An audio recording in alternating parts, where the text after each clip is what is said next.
These are the 6 questions which I believe everyone who wants to immediately convert their rank into a postgraduate seat should consider.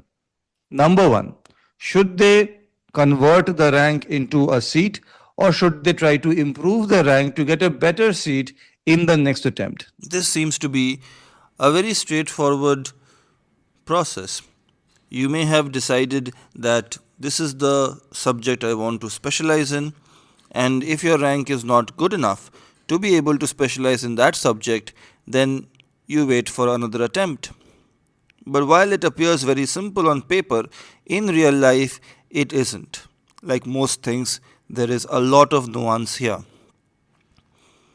In most questions that one encounters in the context of whether to convert the rank into a seat or not, the main limiting factor is age. And age is something which is only going to increase.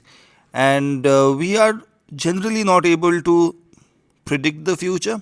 I don't think any one of us has that ability, despite all the tall claims of astrology apps that keep cropping up on my timeline.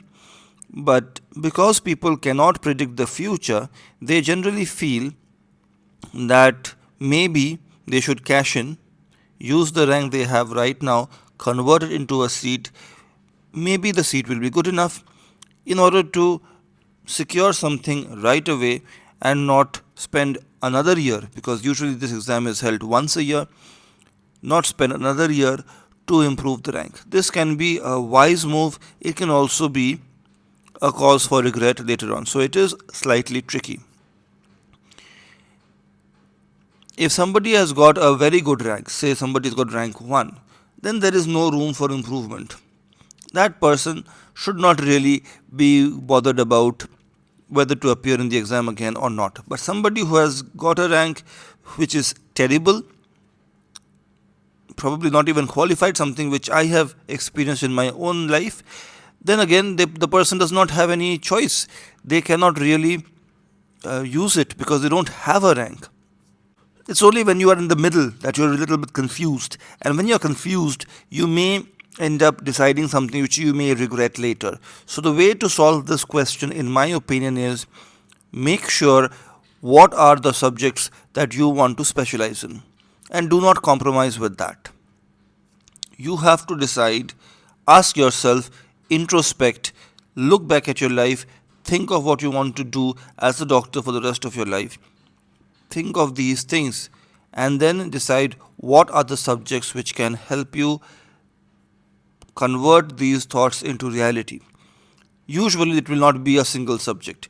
If it is a single subject, good for you. You have a very clear mindset. Now that you've decided a single subject or a list of subjects, look at your rank and see if you are able to get that subject in any college, whether it is diploma or degree, government, private, maybe outside India. In that, if you have that list of subjects in mind clear, then I would suggest do not compromise irrespective of what your age is. Easier said than done. If you are of a certain age where you have other responsibilities, financial or otherwise, then you might have to compromise, and there is no harm in compromising from my point of view.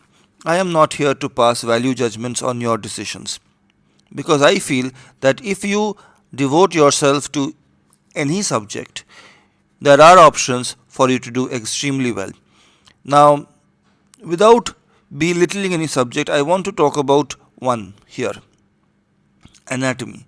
Anatomy is a subject which many of us have conveniently felt during postgraduate entrance exam preparation, and only during that time, that this is not a subject which we really want to specialize in. But if you do specialize in anatomy, you will be required in many medical colleges. Correction, you will be required in every medical college, and as you progress, your income is also going to rise significantly. Anatomy happens to be one of those subjects where you actually get sanctioned summer vacations, irrespective of which college you are working in, because once the first year curriculum is over, you literally have to wait for the next batch to get admitted. In that interim, you don't have anything to do. So, this might appeal to many people. Everything that appears to be not good should not be dismissed without a second thought. Every subject, including anatomy, including whichever subject you want to think of as not worth it, is actually worth it if you really think about it beyond the surface level.